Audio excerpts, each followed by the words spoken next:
Welcome to Let Me Fix This. Enjoy the video. Park on level ground, set the parking brake, chock the rear wheel, and disconnect the negative battery terminal before you begin work to avoid shock and movement. Gather tools: 10 mm to 19 mm sockets, torque wrench, feeler gauges, spark plug socket, a jack and jack stands, and a timing cover tool. Use 1 liters of 5W30 engine oil and replace the oil filter every oil change. Check coolant level. Inspect belts and hoses visually, and confirm tire pressure at 30 psi. Replace the timing belt at 60,000 miles or sooner if you see cracks, glazing, or oil contamination. Always align the crank and cam timing marks to their service positions before reassembly to prevent valve damage. With the engine cold, rotate to top dead center on cylinder 1 and set valve clearance using feeler gauges to 0.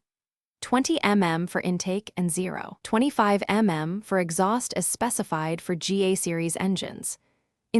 Warm the engine to operating temperature and set idle to 750 RPM using a quality tachometer. Adjust the throttle stop screw and recheck for a smooth idle and no vacuum leaks. Replace the fuel filter if you detect hesitation or low pressure, and inspect the air filter. Replace if heavily soiled. Clean mass airflow components if equipped. After any brake pad or fluid work, bleed the system properly, check brake pedal firmness. Torque lug nuts to spec. Then perform a cautious test drive with light braking and a final leak and tool check.